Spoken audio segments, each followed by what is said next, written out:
Everyone, मैं doctor Marisha Bishnoi, assistant professor Rama medical college ophthalmology department. आज मैं आप लोगों को थोड़ा सा आंखों के सूखेपन के बारे में बताना चाहूँगी। जैसे कि आप सब जानते हैं कि आजकल गर्मियाँ बहुत ज़्यादा बढ़ गई हैं, तो अक्सर मरीज़ हमारे पास आता है परेशानियाँ लेकर, जैसे कि आँख में जलन या आँख में कुछ चीज़ होने का एहसास, या जैसे आँख में लाली और पानी का ऐसा जलन जैसा होना। तो ये सब परेशानियां जब लेकर एक पेशेंट हमारे पास आता है, तो सबसे पहली चीज़ जो हम उसके आँख में सोचते हैं कि हो सकती है, वो होती है आँखों के सूखेपन की परेशानी, जिसे हम ड्राई आई डिजीज़ बोलते हैं। ड्राई आई डिजीज़ जो होता है वो हमारी आँख में दो तरीके से होता है। या तो हमारी आँख में पानी ही कम बन रहा है, जो कि हमारे आंसू के ग्लैंड से बनता है, जो कि हमारी पलकों के ऊपर इधर सिचुएटेड होते हैं। जो हमारे आंसू के ग्लैंड होते हैं, कई बार शारीरिक दिक्कतों की वजह से, जैसे कि कुछ लोगों को गठिया की प्रॉब्लम होती है जिसे हम आर्थराइटिस बोलते हैं, या कुछ लोगों को इसकी शुगर की परेशानी होती है, थायराइड की परेशानी होती है, या शरीर में और किसी भी चीज़ की परेशानी से भी ये हमारे जो ग्लैंड होते हैं काम करना कुछ कम कर देते हैं, जिसकी वजह से जो हमारी कुदरती जो हमारी आँख में आंसू की लेयर बनती है, बननी कम हो जाती है। दूसरी तरीके से जो ये परेशानी हमारी आँख में हो सकती है, जिसे हम ड्राई आई डिजीज बोलते हैं, वो इसलिए हो सकती है कि हमारी आँख में जो आंसू की लेयर तो सही बन रही है, हमारे जो ग्लैंड हैं वो तो सही काम कर रहे हैं, पर हमारी आँख में आंसू टिक नहीं पा रहे। क्यों?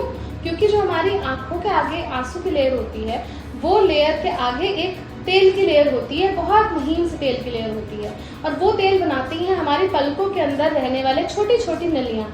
वो नलियाँ कई बार हमारी बंद हो जाती हैं, अपनी किसी भी चीज़ की वजह से हो सकती है, ज़्यादा धूल मिट्टी में जाने की वजह से, ज़्यादा देर सूरज के पास रहने से।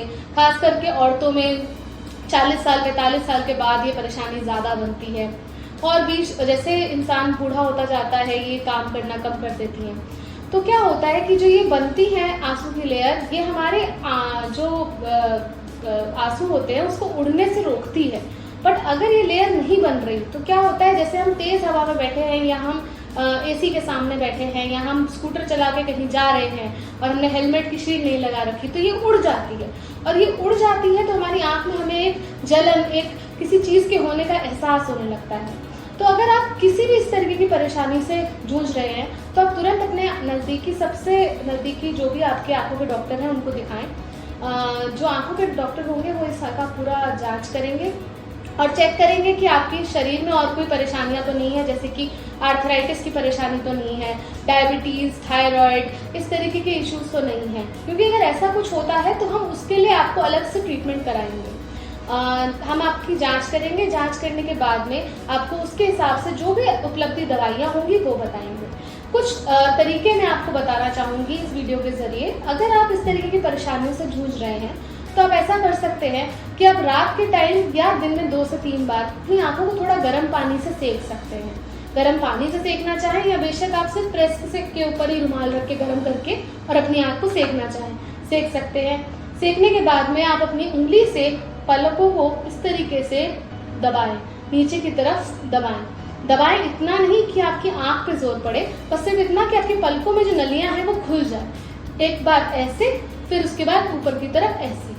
तो ये आप जब करते हैं, इससे आपकी आंखों की जो ये नलियां होती हैं पतली पतली, वो खुल जाती हैं, और उनके खुलने से आपकी आंसू की लेयर के ऊपर जो तेल की लेयर रहती है वो बकाया हो जाती है, जिससे ये परेशानी होनी बंद हो जाएगी।